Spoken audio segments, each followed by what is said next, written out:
And we're back to the Pansy mug. I had mentioned to you that I wanted to show you how to personalize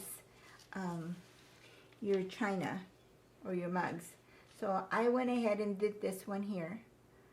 And now I'm going to show you how to do it. This is just one way to do it. And I have something like you can have a name or an image that you like. And then I have some tape here. Painter's tape. This works really well, but any tape will work. Like this. I'm going to secure that in the back like this. And I am going to get some paper that is called graphite or Sorrel, like this. It's Sorrel, but you want the kind, it comes in different colors. So you want the one that is black. So it's right here, and here's my scissors. You don't need that much, and it can be reused. So just cut the amount that you need and save it for later. So it's got a waxy part, and that's the part that goes to facing the china. And I know it sounds silly, but everybody at some point that will do it the opposite way. So then you, after you think you're done, you're not, because you did it backwards. So just a reminder there.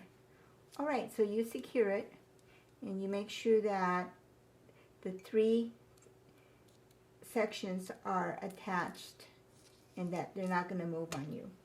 All right, so what I like to use is a pen,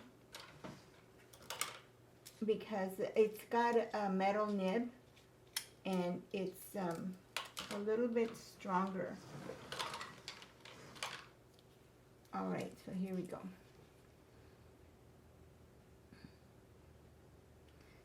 So you kind of just go over it.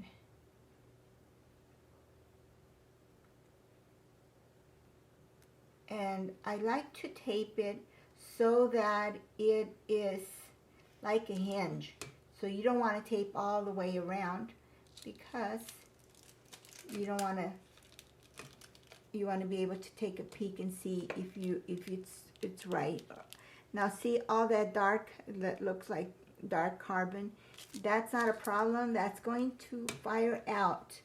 It's not going to stay in your.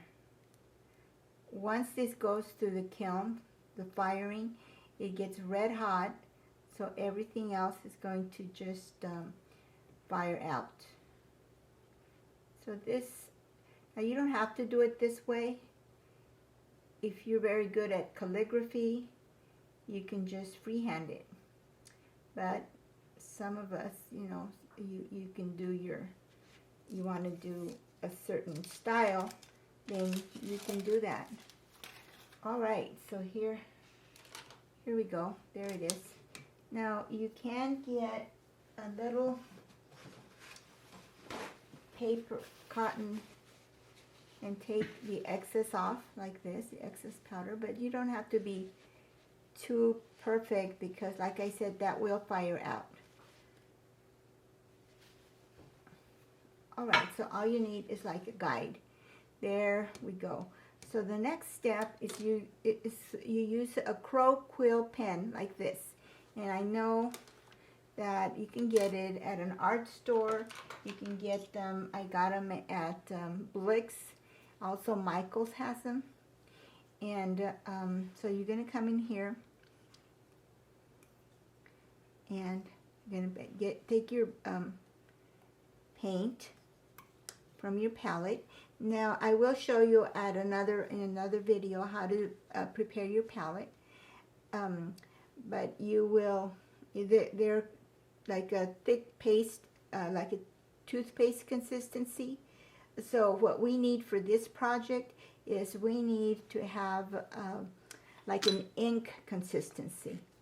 So one way to do it is you come in here, and this is called rectified turpentine.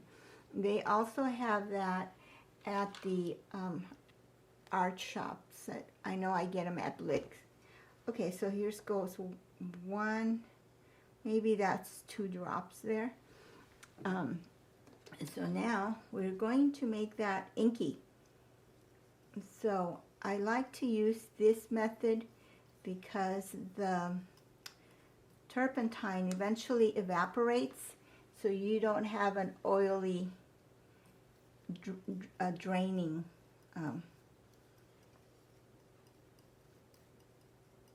dripping hot oil. And so there we go. That's one thing we don't want to have in the kiln. We don't want to have something that's going to drip. Okay, so I'm scooping it up just like if it was a little spoon, like this. And the one thing you want to be careful is there's a hole there, a long opening, so you don't want to go there. You just want to stay away from that area. Now, before I actually do it, I like to do a test and say, oh yeah, that's kind of nice, not running kind of nice.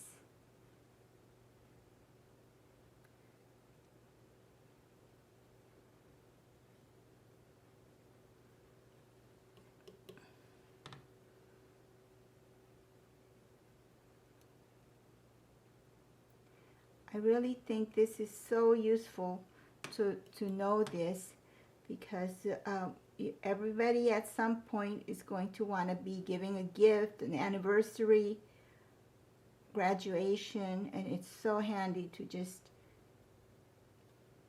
personalize. See, as I go, it is a warm day, it's evaporating already, which is a good thing because the turpentine evaporates, so I don't have to worry about it running.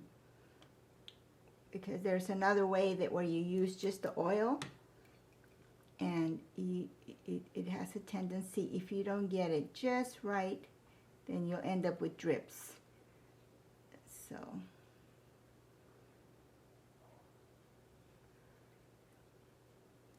now, of course, we can, if you don't have it just thick enough or filled, you can come back and touch it up on the next fire.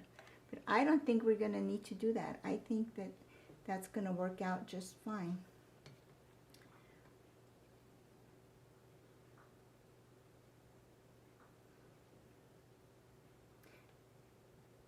Now that Sorrel, that graphite, if you see that waxy line, that's going to disappear. It's not going to be, it's going to melt away. So then you want to clean your quill, and that's it. We'll see how it looks next time. I think, so that's how you personalize. If you have any questions, write them down, send me a note on the comments, and I'd be happy to help you if I can, if I know the answer. All right. Thank you.